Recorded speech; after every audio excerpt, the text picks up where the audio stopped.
Today, we continue our visit with Maria Martos, who tells us how she fits diabetes management into her busy day. Experts Dr. William Polanski and Dr. Richard Jackson from Harvard Medical School say that diabetes interacts with a person's daily schedule, much like having a full-time job. Tell me what you do throughout the day, and how do you manage your diabetes on a daily schedule?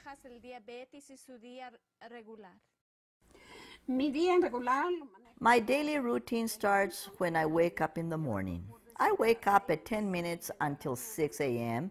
or 5:30 in the morning, and the first thing I start to do laundry around 7 a.m. Then I check my blood sugar, and when my mother wakes up, I measure her blood pressure. I prepare our breakfast. I have to watch my mother because she can choke on the food. I watch her until she takes all her medicine. Then I take my medicine. I then make sure to get her ready. I don't like it when visitors come and she is not combed or changed. So I then get her ready. I brush her hair. Then after all that, I will go and check on the store. They're always calling me for this or that. The store you mentioned, you are the owner, right? Yes, our store. If I wake up early enough, I will get ready and go exercise before my mother wakes up. If not, I will exercise in the afternoon. If I'm not at the store during the day, I am always working on my paperwork and organizing. But I have to pay the bills. I have to send our bills. Then I will get ready for lunch. I feed my mother and myself. I don't wait for my husband because he comes at different times of the day. Then after I eat lunch, I go downstairs for another hour or hour and a half. Then I take a nap if I need to. I will then watch TV. I rest a while, then I go back down to the store to check the situation to see what has been done or what has not been done. After that, it's dinner time.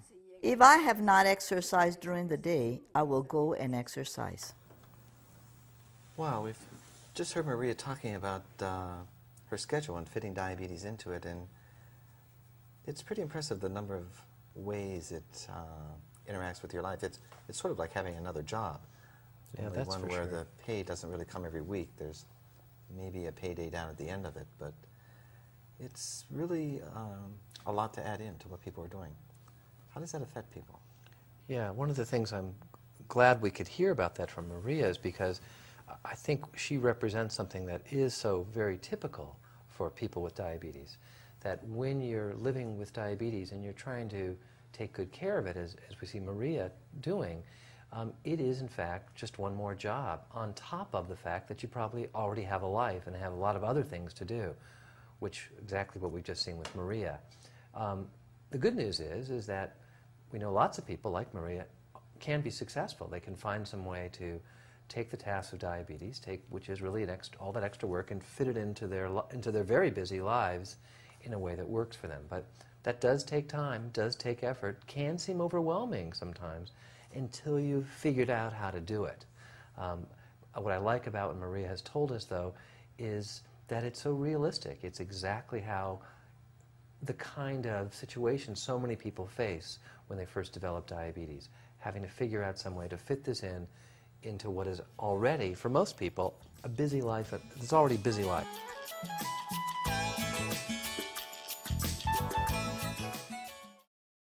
According to the American Diabetes Association, it takes about 6 months after starting a new health plan for it to become a habit.